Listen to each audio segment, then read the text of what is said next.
I'm Will Price. I'm GearPatrol.com's drinks editor. I taste hundreds of whiskeys a year, and today we're going to talk about what you need and how to taste whiskey of your own. 15 seconds. That's about how long it takes to open up a whole new sensation in the all-new Lexus LC convertible. The feelings of warm sun and cool breeze, the sound of heart-pounding engine notes. And that's on top of the exhilaration you feel from peak performance. With real-time suspension dampening, a lightweight chassis, and agile handling, the LC convertible arrives without compromise. The all-new Lexus LC convertible. Experience amazing at its most amazing. So you don't need a whole lot to taste whiskey, even sort of at the highest levels of whiskey tasting. Key things you're going to need are whiskey, proper glassware, a little bit of water, and a notebook. Today we're going to be using Glencairn glasses. This is sort of the classic whiskey tasting glass. It's a variation on something called a Copita glass. Basically you get a big bulb bottom that goes into a top that sort of forces a really direct line for you to smell the whiskey as it's coming out of the glass. It doesn't diffuse too much in the air around you. It's very focused. Water is useful for a few reasons. A few drops in the whiskey will people will say bloom sometimes, but it'll open up the whiskey. You bring out more flavors. You'll also dilute a little bit of the alcohol, so if it's really high proof, you won't feel as much of a burn in the back of your mouth. You'll get more of the whiskey's flavors that are not alcohol. It's also important in between sips to sort of swish some water around your mouth so you don't have that residue or the finish of a previous whiskey still on your breath. That can definitely twist your interpretation of how one whiskey tastes to another.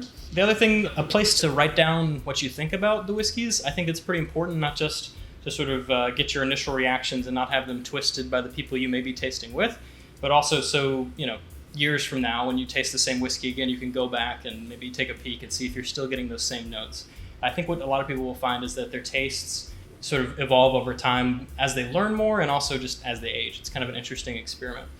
And the last thing you'll need is whiskey. There's a lot of ways to choose whiskey. Generally speaking, for a tasting, I think you should maybe go for 3 bottles. It's a good starting number. Focus on a single variable, focus on all the same proof or all different proofs, or focus on ages, maybe 8-year, a 10-year, and a 12-year, or focus on barrel finishes. If you're not doing that, especially when you're just getting into whiskey, you can start tasting things that are either not there or you're attributing a flavor to something that you're not really quite sure where it's coming from. All these different things can be learned if you sort of focus on them in individual tastings. I'm going to demonstrate all these in a second, but so you can have them all in one place, this is what's going to go down and how to taste your whiskey. Do your homework and research the bottles beforehand. Let open bottles breathe for about 10 minutes before tasting. Pour roughly 1 ounce in a glass. Nose the glass. First taste is to prime your palate. The second taste will have more flavor and more character. To taste the finish, wait about 2 minutes and then reflect. So one of the most important things to remember when you are first tasting whiskey, and something you learn as you taste more and more whiskeys, is that especially if you're doing so in a group, you will taste many different flavors and other people may not taste those same flavors or smell those same smells. Taste and smell are subjective things. They're based on your memories. So if I taste this and I taste apple pie and leather and vanilla, and you taste it and you taste baking spices and rye and whatever else, there's not a right or wrong. The goal is to sort of taste whiskeys and begin to understand the spirit the more you taste.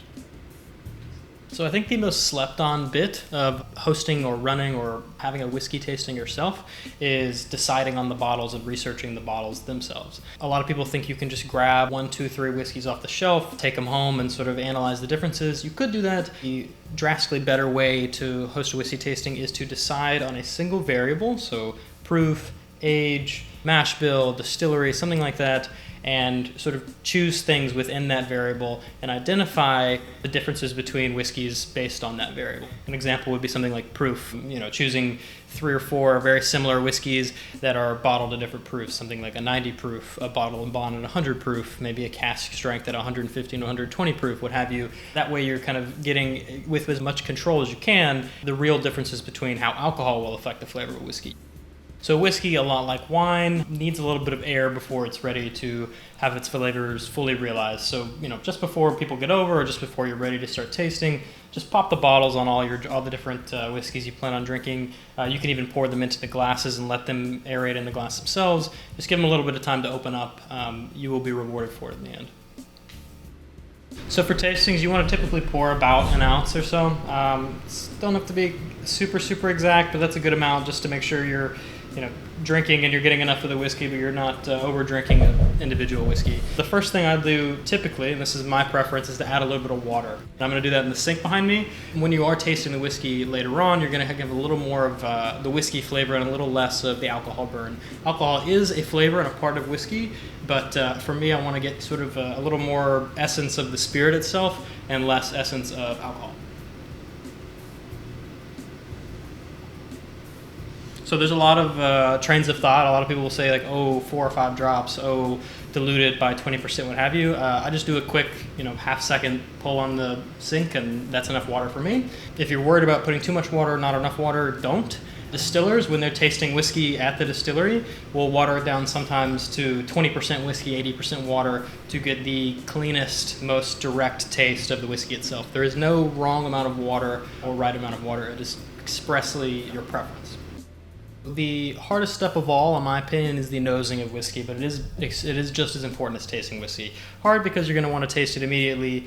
There's only a couple major rules to remember. The first one, and pretty important one, is that if you get too close, that's a problem. This isn't science class, you don't have to waft or anything like that, but if you put your nose directly over the whiskey and inhale, especially if it's a higher proof spirit, you're going to burn your nose. It's not going to be comfortable, and you're also not going to smell and taste like you would in the next 15 minutes, half an hour after that. The second big thing, and this is sort of philosophical, kind of almost Zen-like, when you're about to nose your whiskey, you don't want to have a checklist of things you're looking for. You're not looking for anything, you're smelling it, and you're waiting for it to sort of remind you of something. Most of smell is memory. So when I smell this whiskey, and I smell maybe a little apple pie, a little cinnamon, maybe a little mint or what have you, those are the things that immediately come to mind. That's what I'm smelling. If you go into a tasting session with an idea of how something is going to smell or how it's going to taste, you will inevitably find those things, and that's how it will taste. So just keep in mind when you're doing this kind of thing, there's not a way it should smell or it should taste. Wait for it to come to you. With practice, it'll come to you much easier. The first taste, it's your first whiskey, your first drink of the day. Most of what you're going to taste is going to be alcohol burn, even if it's a low proof whiskey, but especially if it's something 100, 115, etc. Naturally, your tongue is not quite ready for the alcohol at that point. So when you take your first sip, a relatively small amount. What you're going to feel, and what I'm feeling right now, is a little bit of burn on the sides of your tongue, sort of back in your jowl area almost. Top of your tongue, maybe the roof of your mouth. The key is to just kind of prime your palate for the next taste to come. You might get a little bit of flavor on the initial burst, but the primary flavor you will get is the alcohol burn. Not a problem at all, totally expected, even if you water it down a little bit. So after you've sort of primed your palate for the whiskey, you're ready to start tasting the whiskey in earnest. There's a lot of people who talk about different techniques, breathing, in through your mouth, out through your nose, creating shapes with your lips, and all sorts of other things like that. Those are, varying levels of valid, but to me, the main thing to remember, don't think necessarily, where is the vanilla, where is the oak characteristic, where is the fruit, etc. What you need to focus on, rather, is not thinking about anything and waiting for that sort of memory to come back to you. So when I taste this, you get an immediate sort of like rush of caramel. It sort of reminds me of those little caramel candies with the cream in the middle I used to eat when I was small. You get a lot of sort of fruity mintiness, which is pretty typical of this specific whiskey. Almost a little pear, a little peach. It sort of starts diving deeper and deeper as you sit here and let it kind of linger on your tongue.